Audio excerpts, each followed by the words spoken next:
If you guys enjoy what I do, be sure to hit that like button and subscribe. It really helps the channel and it's free and easy to do. Before we get started with today's video, I have an announcement to make. After years of telling other people's stories, I finally released one of my own.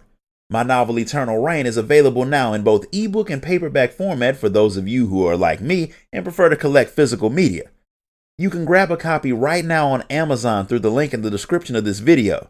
And now back to our regularly scheduled program. Dragon's Dogma 2 has one of the hardest bosses to beat in modern gaming, but it's not because the boss does high damage or has a large health bar. This thing is complicated for a whole lot of other reasons. The boss that I'm talking about is the Sphinx, and just like in the legends, this creepy hybrid creature makes you solve some very complicated riddles. It has 10 of them for you, and if you fail any of them, you lose and the fight can't be done again until your next playthrough, unless you're someone who makes it a point to frequently rest at inns or your own house, so you won't have to lose hours of playtime if you want to reload the game's only truly controllable save slot.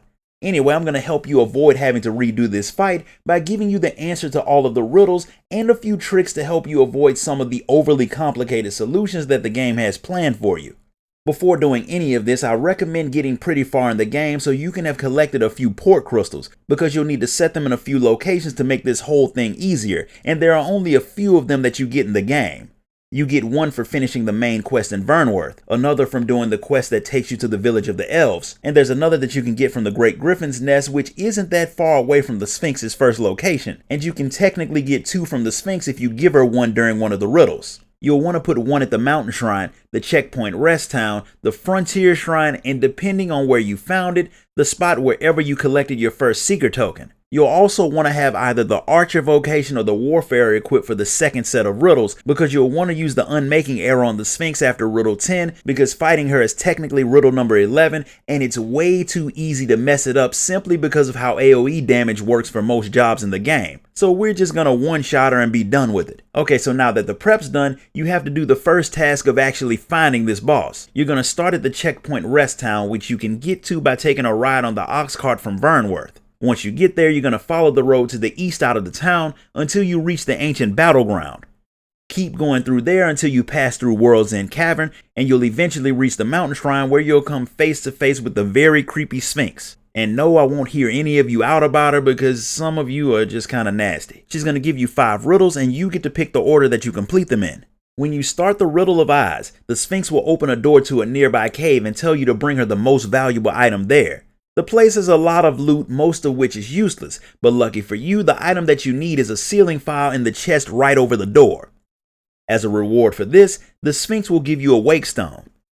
The Riddle of Madness is the next one, and for that, the Sphinx will tell you to bring her the person that you love the most. There are plenty of people who you have built up max relationship with just by completing side missions depending on how long you've played before finding the Sphinx, but going to get them takes too much effort. You can just put your main pawn on the pedestal and that will be enough, but to make sure it works, put all 3 of your pawns up there just in case. That will get you a port crystal as a reward. To solve riddle number 3, you'll have to take a trip to the Riftstone of Fellowship in Har Village, which is a quick teleport away. That way you can grab one of the pawns named Sphinx mother, father, or parent.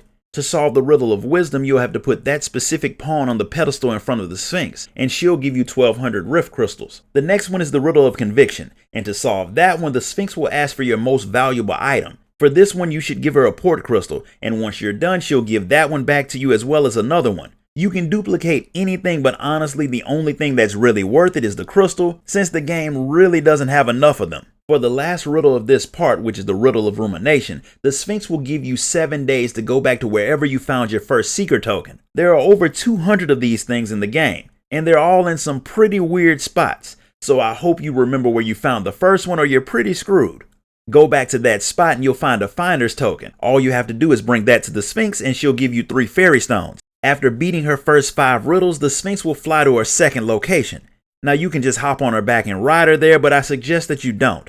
That way you can pick up the port crystal that you set at the Mountain Shrine, since you won't ever be coming back here. And you can restock on fairy stones and switch to a job that can use a bow if you haven't already. Now that you're at the halfway point, head back to the Checkpoint Rest Town and leave the city again. But this time you're going to take the path beneath the bridge. It's a long, dangerous trip to the Frontier Shrine. But once you get there, drop a port crystal and take your prize for completing riddle number 6, the Riddle of Reunion. which is 100,000 gold. Now from here, the next 4 riddles will happen in a random order, so it'll be different for each person. But that only really changes 1 riddle, so it's not that big of a deal. That is the riddle of recollection, where the Sphinx asks you to tell her just how many riddles have you completed. Just count the number of chests that you've opened and add 5 to it. It's pretty simple, and as a reward, you'll get an unmaking arrow, which is the thing that you're going to use to kill her at the very end of this. To finish out the riddle of contest, you'll be equipped with a ring that makes you do almost 0 damage and told to kill an enemy. Don't bother fighting the guy, just grab him and throw him off of the cliff. That'll get you a ring of ambition. The next one is the riddle of futility. The Sphinx wants you to take a vase to Dogma and show it to a guy named Moritz.